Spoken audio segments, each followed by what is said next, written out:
TV Telugu news నేను భువన details చూద్దాం. తెలంగాణ శాసనసభ ప్రాంగణం రూపురేఖలను పూర్తిగా మార్చేందుకు సీఎం రేవంత్ రెడ్డి శ్రీకారం చుట్టారు. దేశ రాజధానిలోని పార్లమెంటు ప్రాంగణం తరహాలో రాష్ట్ర అసెంబ్లీ ప్రాంగణాన్ని కూడా హుందాగా అత్యున్నత ప్రమాణాలతో తీర్చిదిద్దాలని అధికారులకు ఆదేశించారు. ఈ మేరకు ఇవాళ అసెంబ్లీ ప్రాంగణంలో సౌకర్యాలు, సభ్యుల ప్రైవసీ, భద్రతపై అధికారులతో సీఎం కీలక సమీక్ష నిర్వహించారు. ఈ సందర్భంగా ఆయన మాట్లాడుతూ అసెంబ్లీ ప్రాంగణం కేవలం కార్యాలయంగా కాకుండా సభ గౌరవం ప్రతిబింబించేలా పార్లమెంటు తరహాలో ఉండాలని స్పష్టం చేశారు.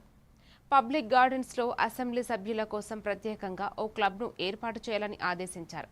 సభ్యుల ఆరోగ్యంపై దృష్టి సారించి వాకింగ్ ట్రాక్, క్రీడల కోసం ప్రత్యేక ఏర్పాట్లు చేయాలని సూచించారు.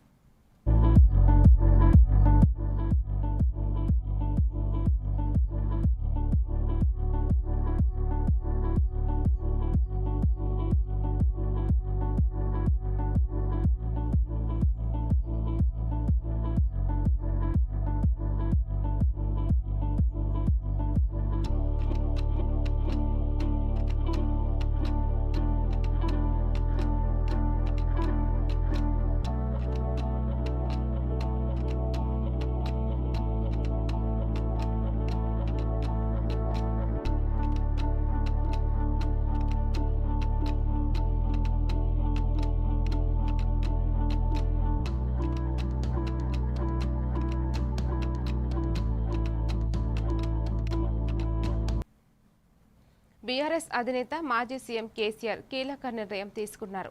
బీఆర్ఎస్ రాష్ట్ర స్థాయి కమిటీ మినహా అన్ని కమిటీలు రద్దు చేస్తున్నట్లు ప్రకటించారు. ఈ సందర్భంగా పార్టీ వర్కింగ్ ప్రెసిడెంట్ కేటీఆర్కు కీలక బాధ్యతలు అప్పగించారు. త్వరలో అన్ని స్థాయిలు కమిటీ నియమించాలని ఆదేశించారు. కమిటీల నియామక బాధ్యతలన్నీ కేసీఆర్కు అప్పగించారు. కొత్త కమిటీలకు శిక్షణా తరగతులు నిర్వహించాలని సూచించారు. తెలంగాణ భవన్లో బీఆర్ఎస్ కార్యవర్గ సమావేశం జరిగింది. ఈ సమావేశంలో కేసీఆర్ మాట్లాడారు.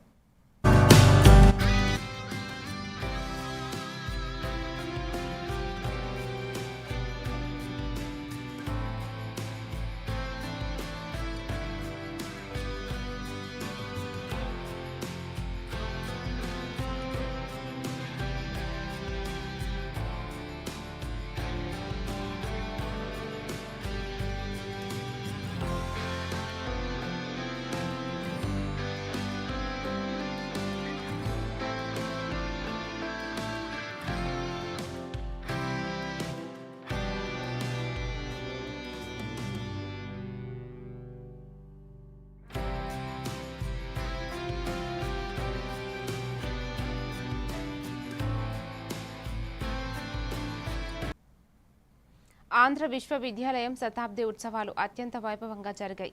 ఇంజనీరింగ్ కాలేజ్ గ్రౌండ్స్లో ఏర్పాటు చేసిన ఈ చారిత్రాత్మక వేడుకలకు ఉపరాష్ట్రపతి సిపి రాధాకృష్ణన్ ముఖ్య అతిథిగా విచ్చేశారు. ఈ వేడుకల్లో క్రికెట్ దేవుడు సచిన్ టెండూల్కర్ అతిథిగా పాల్గొనడం ప్రత్యేక ఆకర్షణగా నిలిచింది. ఈ సందర్భంగా రాష్ట్ర governor AU chancellor N Abdul Nazir, ముఖ్యమంత్రి చంద్రబాబు వారికి సాదర స్వాగతం పలికారు. 100 ఏళ్ల ఘన చరిత్ర కలిగిన ఈ విద్యా సంస్థ దేశానికి అందించిన మేధావులను, విశిష్ట సేవలను ఈ వేదికపై స్మరించుకున్నారు.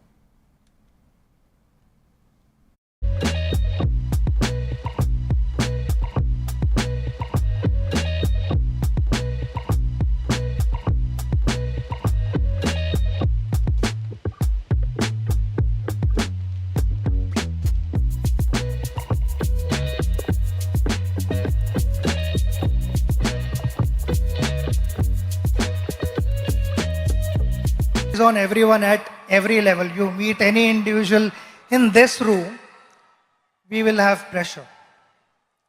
There are two types of pressures. One is external and one is internal pressure. External pressure is all about what the world is saying about you. I think in today's world, when social media is so active, people want to know what is being said about myself. Generally, every individual is bothered about that. చరిత్ర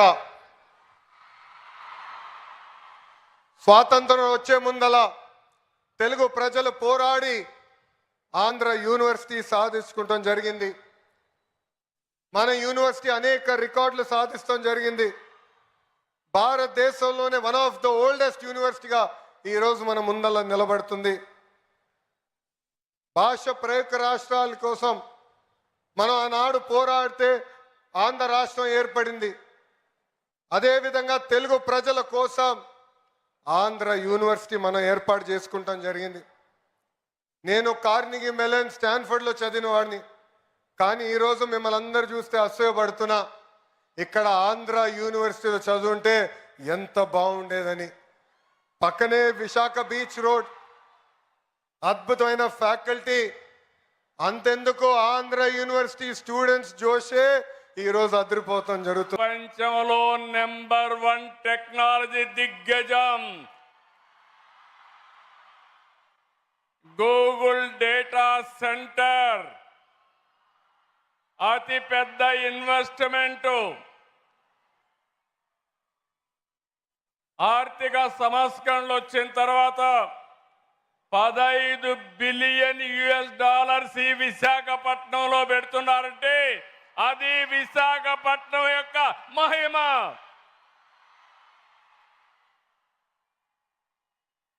అయితే Google కంటే ముందు Andhra university ప్రపంచాన్ని విశాఖపట్నానికి తీసుకొచ్చింది. 58 దేశాల విద్యార్థులు ఈ యూనివర్సిటీ చదువుతున్నారంటే రాష్ట్రానికే గర్వకారణం, దేశానికే గర్వకారణం. రేపటి నుంచి, ఈ రోజటి నుంచి విశాఖ విశ్వనగరి, విశాఖ గ్లోబల్ సిటీ. ఇది అన్స్టాపబుల్. ఎవరు స్టాప్ చేయలేరని చెప్పి కూడా నేను మీకు తెలియజేస్తున్నా. 100 సంవత్సరాలు చరిత్ర, ఒక బ్రాండ్. మనకు ఆంధ్రప్రదేశ్ విడిపోయిన తర్వాత ఎక్కడ పెట్టాలి కేబినెట్ మీటింగ్ అంటే ఎత్తుక్కుంటూ ఆంధ్ర ఈ యూనివర్సిటీ వచ్చింది. జైపూర్ రాజు విక్రమదేవ్, విజయనగరం గజపతి రాజు వంశం, పిఠాపురం మహారాజు, నూజివీడు జమీందారు, బొబ్బిలి రాజులు, ఇలాంటి ప్రతి ఒక్కరు కూడా ఈ యూనివర్సిటీకి కృషి చేశారు. అది విన్నప్పుడు నాకు చాలా ఆనందం కలుగుతుంది. వాళ్ళందరినీ మనం స్మరించుకోవడం. బీఆర్ఎస్ పార్టీ ఆవిర్భావ దినోత్సవం సందర్భంగా తెలంగాణ భవన్లో వర్కింగ్ ప్రెసిడెంట్ కేటీఆర్ పార్టీ జెండాను ఆవిష్కరించారు. అనంతరం ఆయన భావోద్వేగంగా ప్రసంగించారు. తెలంగాణ సాధన కోసం కేసీఆర్ అన్ని పదవులను త్యాగం చేసి 25 ఏళ్ల క్రితం ఇదే రోజున జలదృశ్యంలో పార్టీని స్థాపించిన విషయాన్ని ఆయన గుర్తు చేశారు. ఈ కార్యక్రమంలో మండలి ప్రతిపక్ష నేత మధుసూదనాచారి, ఎమ్మెల్యేలు, ఎమ్మెల్సీలు, పార్టీ ఇతర ముఖ్య నేతలు పాల్గొన్నారు. నెత్తురు మండిన ఒక జాతి ఎత్తిన జెండా గులాబీ జెండా. సరిగ్గా 25 సంవత్సరాల కిందట త్యాగాల పునాదుల మీద ఆనాడు తనకు అప్పుడున్న పార్టీ ద్వారా సంక్రమించిన డిప్యూటీ స్పీకర్ పదవికి, శాసన సభ్యత్వానికి, అట్లాగే పార్టీలోని రాష్ట్ర బాధ్యతలకు అన్నిటికీ కూడా గుడ్ బై చెప్పి తెలంగాణ రాష్ట్రం ఏర్పడితేనే, ఒక స్వీయ రాజకీయ శక్తిగా తెలంగాణ ప్రజలు ఎదిగితేనే ఈ ప్రాంత సమస్యలకి చరమగీతం పాడొచ్చు, శాశ్వతంగా ఈ ప్రాంతం గతంలో ఏదైతే సిరి సంపదలతో తొలతూగిందో అట్లా మళ్ళీ ఉద్భవించవచ్చు అనే ఆలోచనతో పెద్దలు కేసీఆర్ గారు ఆనాడు 25 వసంతాల కిందట పార్టీని ఏర్పాటు చేసి కొండా లక్ష్మణ్ బాపూజీ గారు ఇచ్చిన ఆశ్రయం జలదృశ్యంలో జెండా ఎత్తిన విషయం మీకు తెలుసు. మరి 25 సంవత్సరాల్లో ఒక అరుదైన చరిత్ర కలిగిన party BRS party.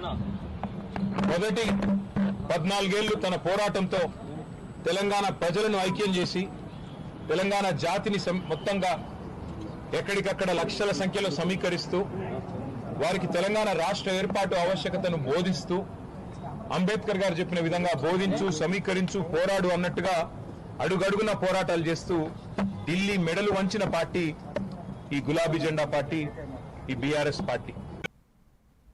ఖమ్మంలోని Praja Bhavan camp కార్యాలయంలో ఏర్పాటు చేసిన కార్యక్రమంలో తెలంగాణ ఉప ముఖ్యమంత్రి మల్లుబట్టి విక్రమార్క తన వివరాలను సెల్ ఎన్యూమరేషన్ ద్వారా ఆన్లైన్లో నమోదు చేసుకున్నారు.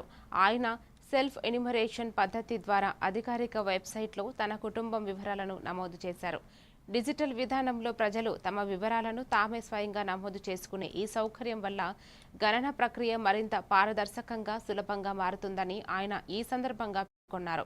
జనగణన అనేది కేవలం అంకెలే కాదని రాష్ట్ర భవిష్యత్తు అభివృద్ధి ఇది దిక్సూచి అని డిప్యూటీ సీఎం బట్టి విక్రమార్క స్పష్టం చేశారు.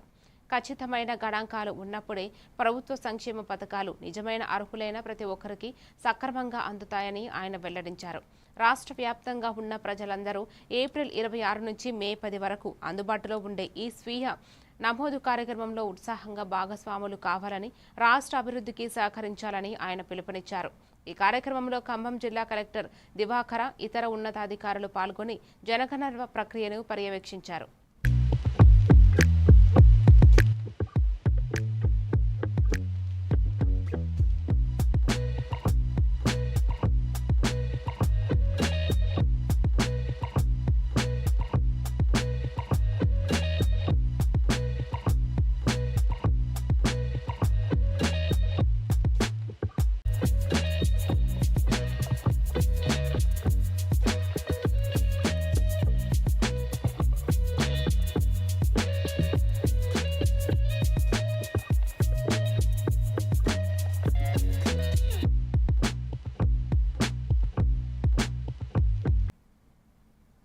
ఎమ్మెల్సీలుగా మంత్రి అజారుద్దీన్, కోదండరాం ప్రమాణ స్వీకారం చేశారు. ఇవాళ వారి చేత శాసన మండలి చైర్మన్గా గుత్తా సుఖేందర్ ప్రమాణం చేయించారు.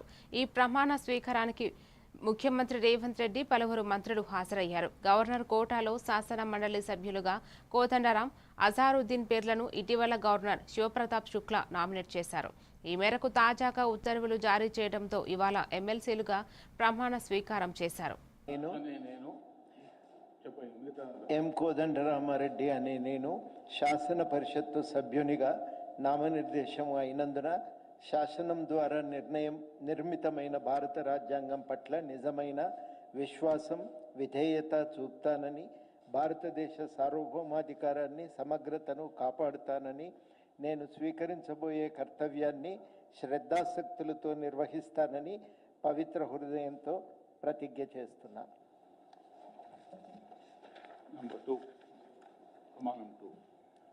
తెలంగాణ శాసన పరిషత్తు సభ్యుడనైన ఎం కోదండరామారెడ్డి అనే నేను సభ నియమాలకు కట్టుబడి ఉంటానని, వాటిని అనుసరిస్తానని, సభ మర్యాదలను పాటిస్తానని, సంప్రదాయాలను గౌరవిస్తానని పవిత్ర హృదయంతో ప్రతిజ్ఞ చేస్తున్నాను.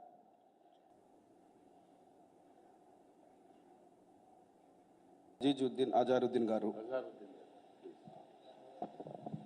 Muhammad Azizuddin Azharuddin, having been nominated a member of the Legislative Council, do swear in the name of Allah that I will bear true faith and allegiance to the Constitution of India as by law established, that I will uphold the sovereignty and integrity of India, and that I will faithfully discharge the duty upon which I am about to enter.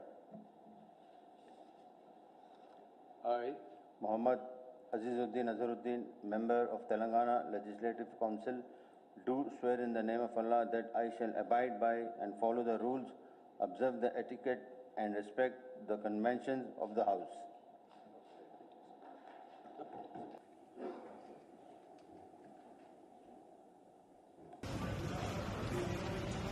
Sir,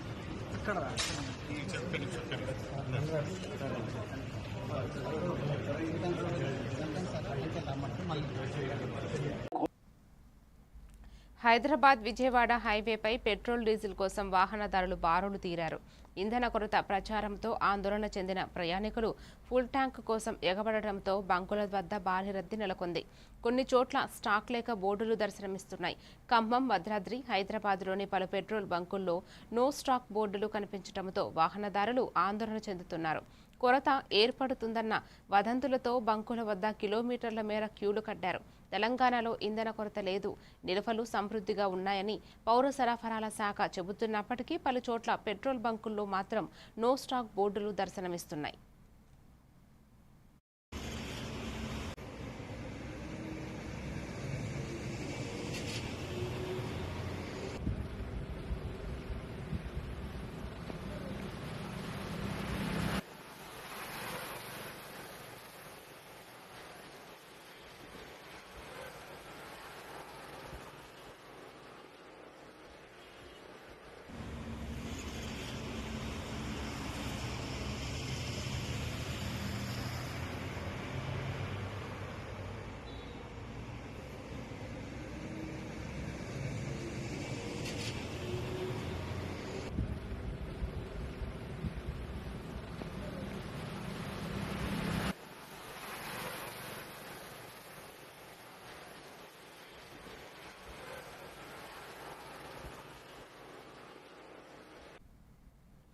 ఏపీలో పలు చోట్ల diesel కొరతతో బంకులు no stock board పెడుతుండటంతో తిరుపతిలో ఆసక్తికర పరిణామం చోటు చేసుకుంది. తనపల్లి బంకులో ప్రతి 2 వీలర్కి లీటర్ పెట్రోల్ ఉచితంగా అందిస్తున్నారు. ఫ్రీ అని తెలియగానే బైకులన్నీ బంకు వైపు క్యూ కట్టాయి. గతంలో కూడా అనేక సేవా కార్యక్రమాలు చేశామని, ప్రస్తుత క్రైసిస్ నేపథ్యంలో ఇవాళ ఉచితంగా లీటర్ అందిస్తున్నట్లు ఓనర్ రాజేష్ రెడ్డి తెలిపారు.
రంగారెడ్డి జిల్లా మహేశ్వరం నియోజకవర్గం తుక్కుగూడలోని ఫాప్ సిటీలో తాత్కాలిక నూతన ఫ్యూచర్ సిటీ కమిషనరేట్ కార్యాలయాన్ని డీజీపీ శివధర్ రెడ్డి ప్రారంభించారు. Future city CP Sudheer Babu మాట్లాడుతూ డీజీపీ శివధర్ రెడ్డి చేతుల మీదుగా తాత్కాలికంగా ప్రజలకి అందరికీ అందుబాటులో ఉండే విధంగా ప్రతి ఒక్కరికి సేవలు అందించేలా సులభంగా అందుబాటులోకి ఉండటానికి ప్రస్తుతం ఇక్కడ ప్రారంభించడం జరిగిందన్నారు. ఈ కార్యక్రమంలో future city commissionerate Sudheer Babu, additional CP Chandradeepti, DCP Narayana Reddy తదితర పోలీసు బృందాలతో పాటు నూతన కార్యాలయం ఏర్పాటు చేశారు.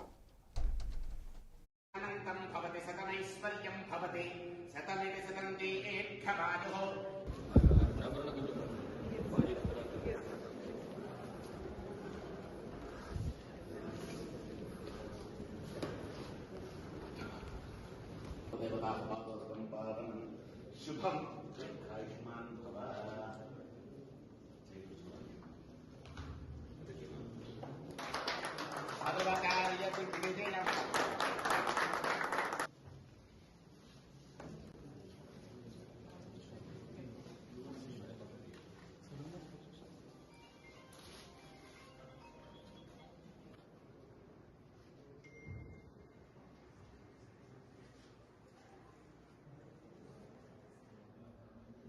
Future city police commissionerate start అయిన తర్వాత ఇక్కడ బేసిక్ ఇన్ఫ్రాస్ట్రక్చర్ అని ఇన్స్టిట్యూషన్ బిల్డింగ్ కోసం ఫోకస్ చేయడం జరిగింది. దాంట్లో భాగంగానే ఈరోజు future city head quarters commissionerate building కోసం టెంపరీగా అక్కడ మా స్టే కోసము అఫీషియల్ ఫంక్షన్ కోసం DCP, joint CP and other officers, మా DPO, CPO staff and then SB staff, crime ఇవన్నిటికీ సంబంధించినటువంటి ఒక వసతి క్రియేట్ చేయడం.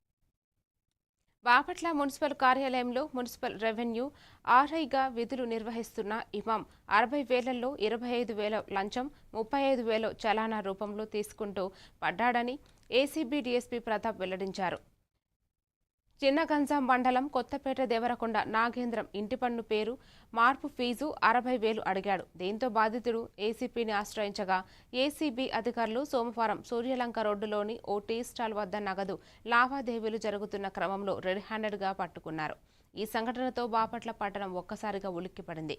విషయం తెలిసిన వెంటనే బాపట్ల మున్సిపల్ కార్యాలయంలో ఏ సిబ్బంది తమ సీట్లలో లేకుండా పరారయ్యారు. నాగేంద్రం మరియు కుమార్తె దేవరకొండ మౌనిక పేరిట బాపట్ల పట్టణంలోని సంజయ్ గాంధీ కాలనీలో 2 బిల్డింగ్స్ కొన్నారు డిసెంబర్ 2025. వాటిని టైటిల్ ట్రాన్స్ఫర్ మరియు ప్రాపర్టీ ట్యాక్స్ లిటిగేషన్కు వీళ్ళ పేర్ల మీద చేయించుకోవడానికి ఇతన్ని ఇమాం గారిని కలవటం జరిగింది.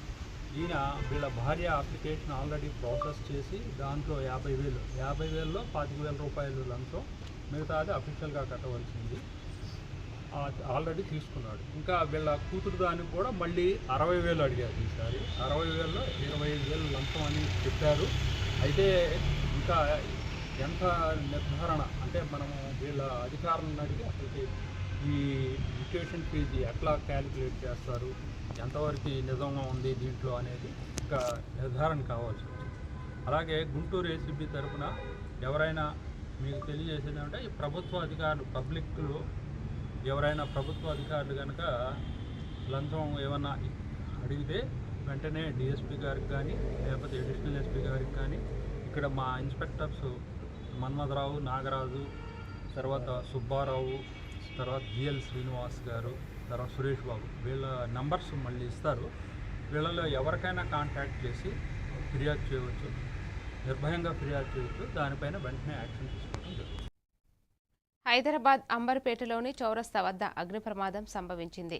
స్థానిక రెనాల్ట్ మహేంద్ర షోరూంలలో ఒక్కసారిగా మంటలు చెలరేగాయి. సమాచారం అందుకున్న అగ్నిమాపక సిబ్బంది ఘటనా స్థలానికి చేరుకుని మంటలను అదుపు చేసే ప్రయత్నం చేశారు. మంటలు ఎగసిపడటంతో స్థానికులు భయాందోళనకు గురయ్యారు.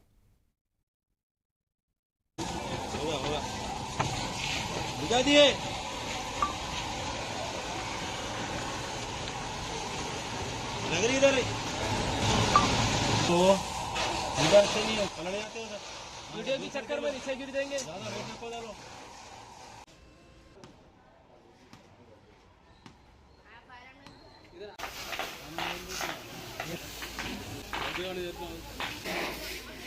ఇమీడియట్ గా అంబర్పేట ఇన్స్పెక్టర్, ఏసీపీ, అదేవిధంగా ట్రాఫిక్ పోలీస్ ఇమీడియట్ గా ఫైర్ బ్రిగేడ్ కలెక్ట్ చేయమంది. ఇమీడియట్ గా ఆల్ ఫైర్ బ్రిగేడ్స్ అన్ని వచ్చాయి. మంటలన్నింటినీ అదుపు చేయడం జరిగింది. ఎవరికి ఎలాంటి క్యాజువాలిటీ లేదు. సో ఈ రెండు కూడా మహీంద్రా రెనాల్ట్కు సంబంధించిన స్పేర్ స్పాట్స్ ఉంటే స్టోర్ రూమ్ అన్నట్టు, అందులో మంటలు వచ్చాయి కాబట్టి ఇమీడియట్గా పక్కన వర్కర్స్ అందరినీ పక్కా తీయడం జరిగింది. ఇమీడియట్ రెస్పాన్స్ తోటి మంటలు అదుపు చేయడం జరిగింది. ఎలాంటి క్యాజువాలిటీ కానీ ఎవరికి కూడా ఎలాంటి ఇబ్బంది లేదు. వాళ్ళకు అదంతా మనం ఇన్వెస్టిగేషన్లో దర్యాప్తు చేస్తారు. అది ఓన్లీ స్టోర్ రూమ్, క్లీన్ చేయడానికి ఏం లేదు. అన్ని వస్తువులు ఉంటాయి అందులో, plastic covers, food rest, spare parts, vehicle సంబంధించి అన్నీ ఉంటాయి. అవి కాలం ఉన్నట్టుగా మనకు ప్రాథమిక సమాచారం ఉంది. ఇంకా డీటెయిల్గా దర్యాప్తు చేసినాక ఇంకేమైనా ఉంటే చెప్తాం. It's a purely accidental fire అనుకుంటున్నాం. ఎలక్ట్రిసిటీ వాళ్ళని కూడా పిలిచాం. షార్ట్ సర్క్యూట్ ఇంకేమైనా కారణాలు ఉన్నాయా అది కూడా ఇంకెలో కూడా మేము దర్యాప్తు చేస్తాం. ఎన్ని ఫైర్ ఇంజన్స్ వచ్చాయి? ఇప్పుడు ఒక 6 ఫైర్ ఇంజన్స్ వచ్చింది. ఎన్డీఆర్ఎఫ్ టీం వచ్చింది. దెన్ డిఆర్ఎఫ్ వాళ్ళు వచ్చారు. అన్ని వాటర్ వర్క్స్ వాళ్ళు కూడా మనకు వాటర్ ఇమీడియట్ సప్లై చేయడం జరిగింది. ఇన్స్పెక్టర్, ఏసీపీ గారు, అడిషనల్ డీసీపీ నేను కూడా విజిట్ చేయడం జరిగింది. ఎలాంటి ఇబ్బంది లేదు. ఓన్లీ పశ్చిమ బెంగాల్ అసెంబ్లీ ఎన్నికల ప్రచారం వేళ రాజకీయాలు రసవత్తరంగా మారుతున్నాయి. తాజాగా ముఖ్యమంత్రి మమతా బెనర్జీ సామాన్యురాలులా కూరగాయల మార్కెట్కు వెళ్లి స్వయంగా కూరగాయలు కొనుగోలు చేయడం అందరి దృష్టిని ఆకర్షించింది. కొద్ది రోజుల క్రితం ప్రధాని మోదీ పల్లీలు కొనుగోలు చేసిన దృశ్యాలు వైరల్ కాగా ఇప్పుడు దీదీ కూడా అదే రీతిలో ప్రజల వద్దకు వెళ్లడం చర్చనీయాంశమైంది.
మరిన్ని డీటెయిల్స్ తో మళ్ళీ కలుద్దాం. Keep watching A1 TV Telugu news.